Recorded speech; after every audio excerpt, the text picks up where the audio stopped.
Pemirsa, pedagang daging sapi di Jakarta dan Bandung melakukan aksi mogok berjualan selama 4 hari sejak hari Minggu kemarin. Para pedagang ini menolak berjualan karena takut merugi. Harga daging sapi melonjak dan tidak segera normal pasca Lebaran. Apa penyebabnya? Benarkah ada pihak-pihak yang bermain di balik kisruh harga daging sapi ini? Kami akan membahasnya bersama dengan sejumlah narasumber. Saya perkenalkan terlebih dahulu satu persatu. Dari sebelah kiri saya, Pak Juan Permata dari anggota Asosiasi Produsen Daging dan Feedlotter Indonesia atau APVINDO. Selamat malam. Selamat malam, Mas Juan. Dan juga ada Pak Teguh Budiana, Ketua Perhimpunan Peternak Sapi dan Kerbau Indonesia atau PPSKI. Selamat malam. Selamat malam, Pak Teguh, kita akan bahas satu persatu sebenarnya apa yang ada di balik melonjaknya harga daging ini. Saya ingin ke Pak Teguh terlebih dahulu. Pak Teguh, ada dugaan bahwa sebenarnya harga daging ini melonjak karena suplainya kurang, karena peternak lokal itu tidak mampu memenuhi kebutuhan yang ada. Sebenarnya situasi di lapangan itu Anda sebagai peternak itu bagaimana, Pak? Sebenarnya begini ya, kalau seandainya saja pemerintah ya itu sudah merefer kepada statement Menteri Pertanian di era lalu, Pak Suswono. Di akhir jabatannya belum mengatakan bahwa program swasembada daging sapi itu gagal karena salah hitung. Ini kan salah hitung, ini kan yang mesti menjadi perhatian. Di mana salahnya? Salahnya di mana? Berapa salahnya? Satu. Kedua, sebenarnya kita punya data dari BPS. Sensus pertanian tahun 2013 itu antara lain menghasilkan bahwa populasi sapi itu hanya 12,5 juta ekor. Dari angka itu kita sebenarnya tahu berapa sebenarnya kemampuan pasok untuk kebutuhan nasional. Ketiga, yang tentunya kita harus melihat berapa sih sebenarnya kebutuhan.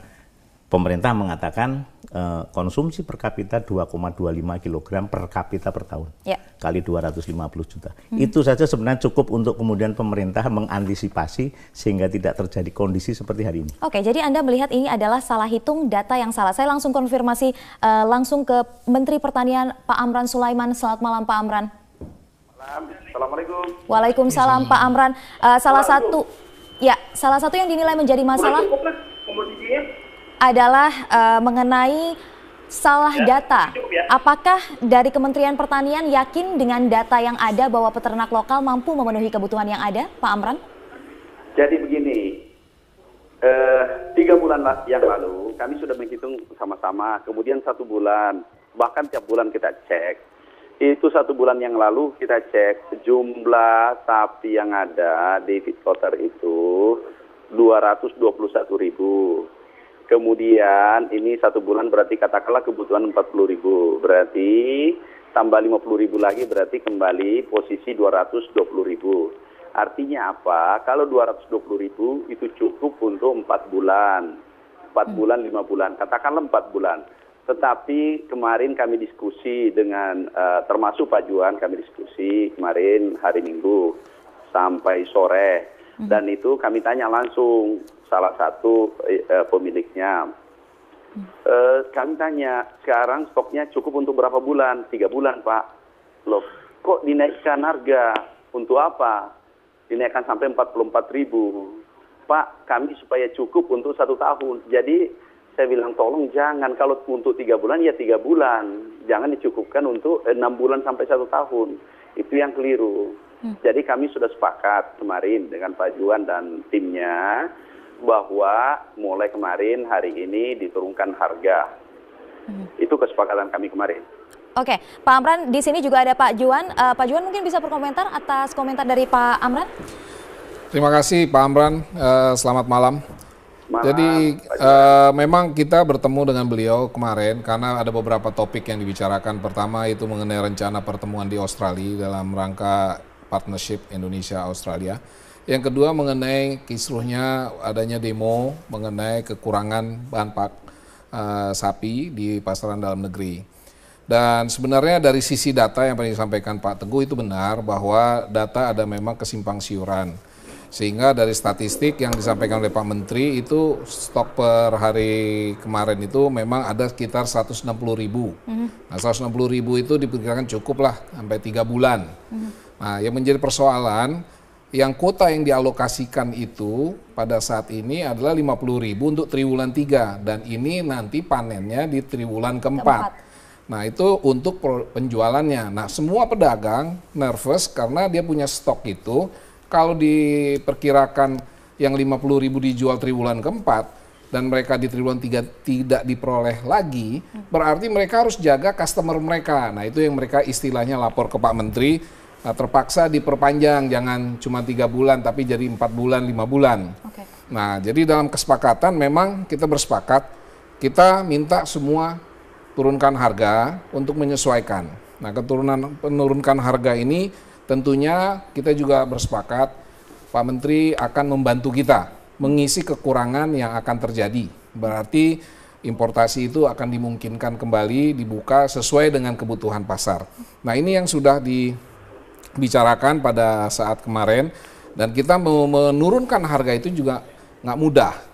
Bagi pengusaha menurunkan harga dampaknya adalah di pasar. Di pasar itu ada dampak pedagang menengah yang kepada retailnya. Nah pedagang menengah ini kalau sudah bilang dia mogok, dia nanti yang ngumpulin barang, nah kita nggak bisa kendalikan lagi pasarnya di bawah. Tapi ada beberapa industri seperti kami, industri kami adalah industri daging yang boleh dikatakan seperti industri makanan. Nah, untuk supply supermarket itu kita jadi masukkan. Juga supply di pasar tradisional dalam bentuk daging juga tetap berjalan. Oke, Pak Amran, kalau kemudian kesepakatan untuk menurunkan harga dengan para importer sudah dicapai begitu ya. Tapi ada keluhan lagi yang disampaikan oleh para pedagang bahwa mencari stok daging itu sulit di pasaran. Apakah karena memang stok yang dari peternak lokal ini memang kurang, ditambah lagi dengan kuota impor di kuartal ketiga hanya 50.000, atau apa Pak? Ini sumber masalah utamanya sehingga harga bisa melonjak itu apa analisa Anda?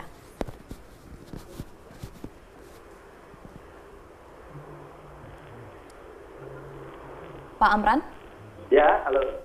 Ya, Pak Amran bisa dengar suara saya? Ya, bisa. Halo. Ya, Pak Amran? Ya. Pak Amran, tadi saya tanyakan memang kesepakatan untuk menurunkan harga dengan para importir sudah dicapai. Tapi kemudian di lapangan para pedagang mengeluhkan bahwa untuk mencari stok daging sapi itu sulit. Apakah ini karena juga stok dari peternak lokal memang tidak mencukupi Pak? Tidak bisa memenuhi kuota yang dibutuhkan?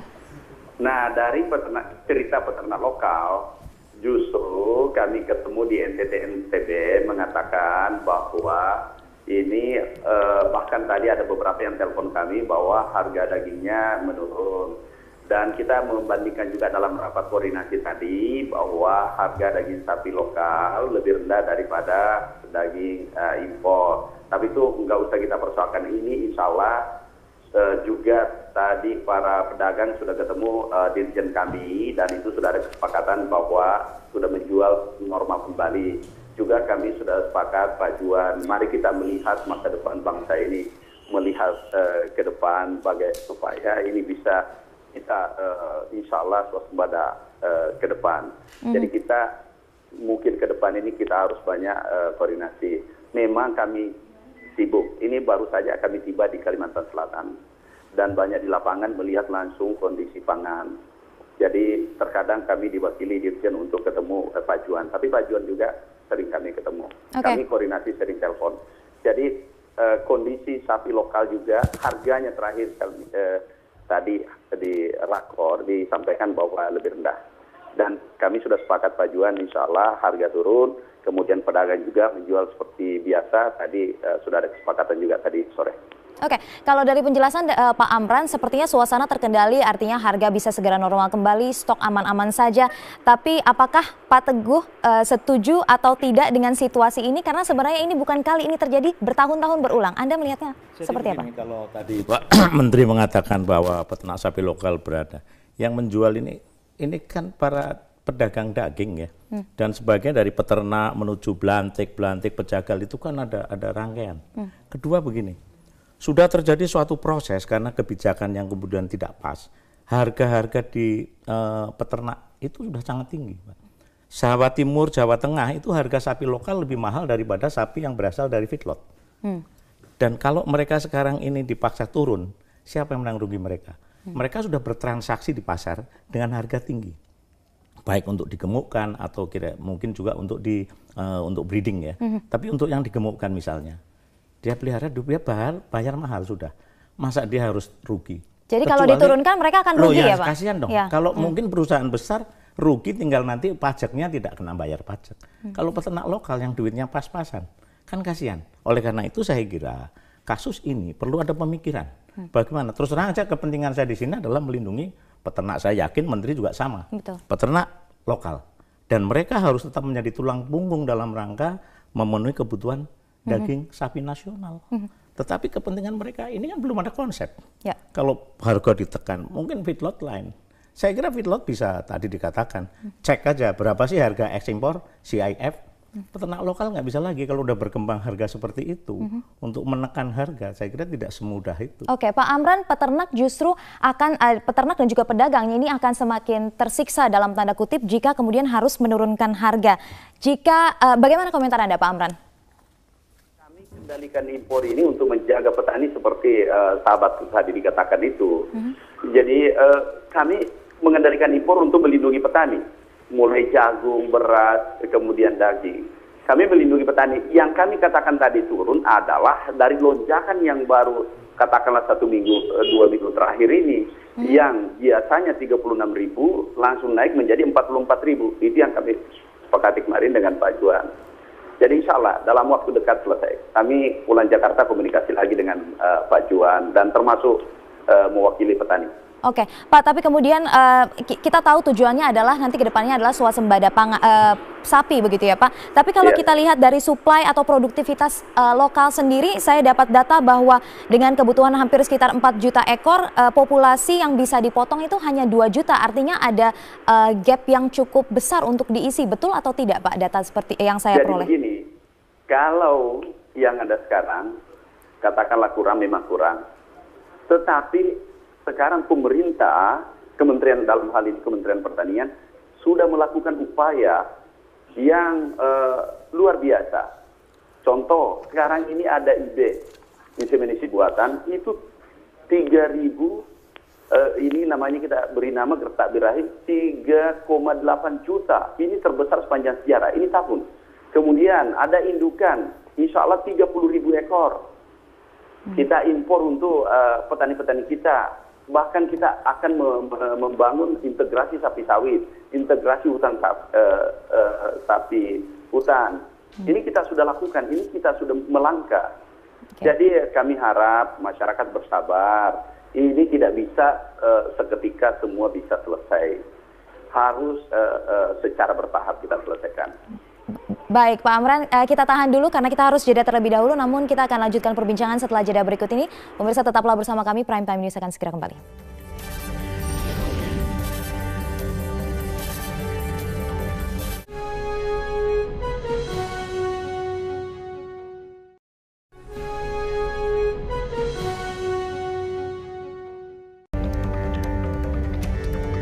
Kembali di Prime Time News, pemirsa, saya ingin kembali bertanya kepada Pak Amran Sulaiman, Menteri Pertanian. Pak Amran masih bergabung bersama kami? Ya, Pak Amran, dengan kondisi populasi sapi lokal seperti itu, kemudian juga kuota diturunkan di kuartal 3 menjadi 50.000. Sudah siapkah kita, Pak, dengan kebutuhan nasional yang di tahun ini naik 8,5%? Jadi begini, Mbak. Sehubungan dengan impor, pemerintah wajib mengendalikan. Jadi bukan tiba-tiba mengendalikan. Dengan hasil kajian yang mendalam bersama Kementerian Pertanian dan Kementerian Perdagangan. Itu kita telah kaji bersama bahwa mencukupi ke depan 4 bulan. Kurang lebih 4 bulan ke depan. Kemudian di samping itu kita telah mengupayakan langkah-langkah untuk menambah populasi sapi. Pertama ada indukan, kita adakan indukan tahun ini 30.000 ekor. Kemudian kita ada inseminasi buatan gertak birahi 3,5 juta ekor. Nah kalau ini berhasil, insya Allah 70% berhasil, itu akan menambah populasi di Indonesia 1 tahun ke depan, 2 tahun ke depan. Baik, Pak Amran, jadi artinya dengan populasi yang ada, kemudian juga kebijakan impor seperti itu, seharusnya sudah dikalkulasi dan seharusnya tidak ada kenaikan seperti ini, begitu ya Pak ya? Iya, pasti. Lalu ada pernyataan dari Menteri Perdagangan yang menyatakan ini mungkin juga ada permainan, Anda sepakat dengan itu atau tidak Pak? Ya, bisa jadi. Oke. Bisa jadi. Permainan dari pihak mana sudah dikomunikasikan dengan Kementerian Perdagangan Pak? Ya, kalau Menteri Perdagangan mengatakan begitu karena domain beliau, bisa jadi. Karena kenapa? Kalau kita melihat stok untuk 3 bulan, 4 bulan cukup. Kenapa mesti harga naik? Oke, saya akan coba langsung cross check ke Mas Yuan. Mas Yuan, ada permainan mafia, salah satunya importir menjadi pihak yang tertuduh. Nggak ada yang bermain di sini. Kita untuk mempertahankan survival dari masing-masing perusahaan aja udah sulit. Kan kita lihat alokasi triwulan pertama aja 100.000, triwulan kedua 250.000 tambah 38.000 itu sapi siap potong, 285.000. Dan ini nggak mungkin menjadi mau ngatur bagaimana, karena sapi itu nggak bisa disembunyikan, begitu bongkar kelihatan. Jadi ini nggak mungkin kita ada permainan, itu satu. Kedua, pengertian permainan mungkin Pak Menteri Perdagangan melihat kesannya kok ada harga naik. Harga naik itu padahal itu kawan-kawan ini menjaga suplai kepada langganan-langganan yang sudah pasti mereka berlangganan. Jadi masing-masing mencoba mensuplai setiap kontinu ini dengan belum adanya kepastian import, mereka menjaga kalau bisa sampai 6 bulan. Nah itu yang kemarin kita bersepakat dengan Pak Menteri, jangan 6 bulan, 3 bulan harus dijalankan. Jadi dipenuhilah pasar itu. Nah kita bersepakat di situ. Nah yang kedua yang menjadi isu baru lagi, tiba-tiba Menteri Perdagangan memikirkan bahwa kalau diimport sapi itu akan dikoordinir semua lewat Bulog. Nah ini juga jadi masalah baru lagi gitu. Jadi semua merasa loh ini kok keluar dari konteks pembicaraan. Nah ini yang membuat ketidakpastian bagi kita yang melakukan investasi di dalam menjalankan usaha ini. Ini yang kita harapkan dan peranan Pak Menteri Amran bisa memasukkan posisi kita sama. Kita ini peternak. Kita ini bukan sebagai pengusaha yang di luar dan bukan peternak. Kita ini sama-sama peternak. Oke, tapi kemudian jika ada pemikiran, oke ini adalah permainan harga sehingga dengan ini dinilai langka dan keran impor kembali dibuka secara masif begitu, pandangan seperti itu Anda menolak atau bagaimana? Pandangan itu dicurigai oleh pedagang-pedagang kepada bahasanya kepada pemain-pemain importir daging. Nah itu yang diarahkannya ke sana. Nah ini sebenarnya juga tidak ada. Karena aturan main di daging sudah jelas bahwa yang boleh diimport itu hanya namanya 4 quarter atau yang namanya daging industri dan juga primal cut. Secondary cut tidak diperkenankan. Nah ini sudah jelas. Nah sekarang secondary cut diberikan kepada Bulog. Nah Bulog sudah menjalankan, tetapi dalam operasi pasar Bulog masih menggunakan produksi di dalam negeri. Nah sekarang yang jadi masalah produksi dalam negeri tidak mempunyai bahan baku. Nah makanya saya ingin meluruskan, swasembada itu swasembada daging sapi, bukan swasembada sapi. Itu beda. Daging sapi itu adalah kita bisa mencapai swasembada daging sapi dalam waktu singkat, di mana kita industri rumah potong yang ada dengan dibikin modern, dia akan mengerjakan semua sapi yang ada, mau import mau lokal, menghasilkan daging. Kita nggak perlu import lagi kecuali primal cut. Nah ini yang kita bilang swasembada daging sapi. Kalau swasembada sapi belum waktunya. Sama seperti Dirjen Peternakan waktu itu Pak Mulatno yang mengatakan 30 tahun lagi. 40 tahun. Jadi 40 tahun. Itu udah ada. Nah pertanian itu udah pernah sukses di kebun sawit. Pernah sukses di peternakan ayam. Nah sekarang kalau melihat sapi dari aspek kontennya, lokal konten sapi itu jauh lebih besar dibandingin ayam. Jadi Anda menyatakan bahwa belum waktunya swasembada sapi. Belum waktunya. Baik, Pak Amran, Anda bisa berkomentar soal komentar ini, Pak? Jadi gini, itu sudut pandangnya sahabatku Pak Juan. Itu enggak masalah, itu sah-sah saja. Tapi kalau Kementerian Pertanian tekadnya swasembada kan. Kemudian kalau Pak Mendak mencurigai, mengatakan bahwa ada yang bermain, itu sah-sah juga. Kenapa? Karena faktanya sapi ini cukup untuk 3 bulan, tapi kenapa tiba-tiba harga naik? Nah, tentu dasarnya dari sana. Pak Mendak berpikir bahwa ada main-main. Jadi ini kita lupakan aja, kita melihat ke depan. Kita diskusi, kita komunikasi. Yang jelas, Kementerian Pertanian tidak akan keluarkan rekomendasi sesuai keinginan, tapi sesuai dengan kebutuhan negara. Oke, saya ingin ke Pak Teguh. Pak Teguh, ini sepertinya main salah-salahan. Yang bermain siapa? Mafia, data salah. Yang Anda melihatnya seperti apa? Anda di lapangan, Anda yang melihat kondisi lapangan. Saya kira ini kan contoh jelas. Betapa kita tidak mempunyai angka yang sama. Ya kan? Bayangkan, saya buka statistiknya peternakan yang baru diterbitkan. Konsumsi daging segar per kapita 0,3 kg itu dicetak, ditandatangani oleh Dirjen loh. Saya tuh bingung, ini kok bisa seperti ini, jangan-jangan Pak Menteri nggak baca juga itu Pak, bahwa ada terbitan resmi statistik peternakan, itu konsumsi seperti itu. Ini contoh, bagaimana akan dari semua pengusaha dan kami pun menggunakan pegangan-pegangan dalam angka-angka itu, karena memang yang punya kewajiban untuk membuat seperti itu pemerintah. APBN dikasih. Angka yang keluar itu seperti apa Pak? Tidak realistis atau markup atau apa? Kalau saya lihat dari blueprint swasembada daging, konsumsi kita itu terakhir 2,15 atau 2,25 kilogram per kapita per tahun. Ini Tapi 0,3? di statis ini 0,3 kilogram. Silahkan dicek Pak. Saya kira Pak Menteri bisa manggil tuh dirjanya, buka itu di halaman 100 berapa Pak. Itu buku yang sangat bagus diterima. Saya juga kaget. Oke, saya langsung tanyakan Pak Menteri, silakan berkomentar Pak. Halo. Ya, Bapak dengar pernyataan dari Pak Teguh tadi mengenai data. Pak Amran. Pak Amran. Halo. Ya, Pak Amran dengar. Jadi gini, kalau berbicara ini sudah melenceng masuk ke data, itu masuk nanti ke BPS segala macam, sama dengan beras. Banyak pihak mengatakan kami tidak percaya angka BPS, kami tidak ini sudah diakui oleh pemerintah, ini terstruktur, ini punya organisasi. Kalau memang ada kesalahan mungkin bisa diperbaiki 1-2 ya, kekeliruan bisa saja terjadi. Tapi setahu saya kalau angka dari BPS dan Kementan itu biasa komunikasi, karena kita punya data biasanya dibahas dalam rapat. Dan itu kita kalau BPS, jangankan data Kementerian Pertanian, BPS pun dikatakan kadang keliru. Padahal kita mau mengacu kemana lagi kalau bukan BPS? Oke, Pak. Jadi kita harus menerima data ini. Ada perdebatan soal data ini Pak, karena data dinilai adalah memang sebenarnya adalah foundation atau basis yang paling kuat untuk membuat kebijakan. Bagaimana kalau misalnya datanya dicurigai salah Pak? Tidakkah ada langkah yang dilakukan oleh kementerian untuk memastikan bahwa datanya itu betul? Halo. Ya. Di sini ribut Mbak, ini ada azan. Baik, Pak Amran masih bisa dengar suara saya?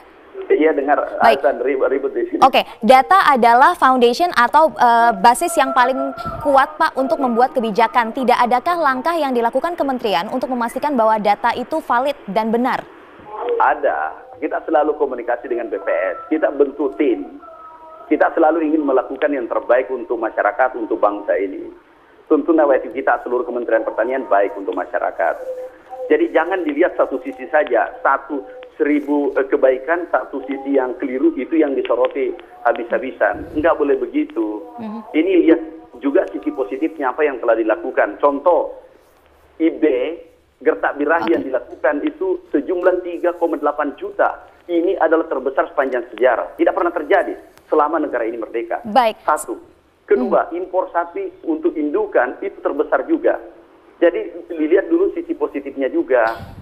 Jangan cuma hanya data, kesalahan data itu yang dibahas menghabiskan energi. Baik. Jangan seperti beras plastik kemarin, dibahas 3 minggu padahal itu tidak penting untuk negara. Pak Dan Amran, itu tidak bermanfaat. Baik, okay? Pak Amran tadi selain strateginya adalah berkomunikasi untuk berbagai pihak menurunkan harga, apalagi langkah yang dilakukan untuk menstabilisasi atau meredamkan masalah yang ada sekarang Pak?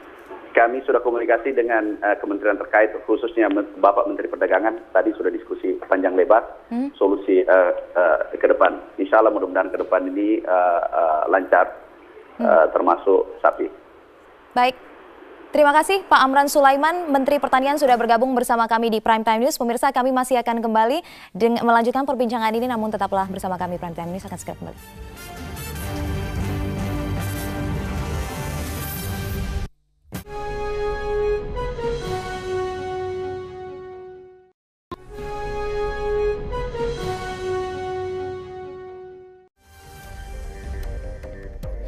Jangan menghabiskan energi untuk perdebatan mengenai data. Itu adalah pernyataan Pak Menteri. Komentar Anda, Pak Teguh? Kalau saya mungkin berbeda dengan Menteri. Data prinsip. Kebenaran ini jangan sampai perdagangan punya data beda, Menteri Perekonomian beda, peternakan, Kementerian Pertanian. Enggak. Bukan hanya untuk sapi, tapi juga komoditas yang lain.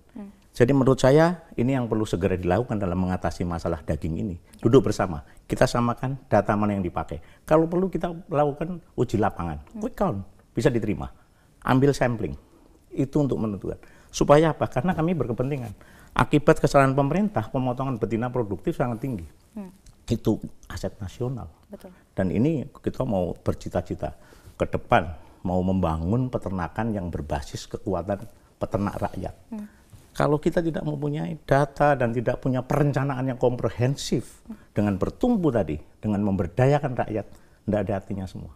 Kami tetap kemanapun, kapanpun, dan apapun yang plan oleh pemerintah harus mengacu kepada peternak rakyat. Oke. Itu aja. Tapi apa yang tadi sudah dicanangkan, inseminasi buatan, indukan, dan lain itu sebagainya? Itu hanya soal teknis. Soal teknis? Itu teknis. Saya kira terlalu bahwa itu Pak Menteri bangga dengan kami juga mendukung. Karena itu kan yang penting efektif. Anda melihat program-program yang sudah dicanangkan tadi dan lain sebagainya bisa menjawab permasalahan sehingga tahun depan kita tidak melihat harga melonjak lagi? Sebagian permasalahan.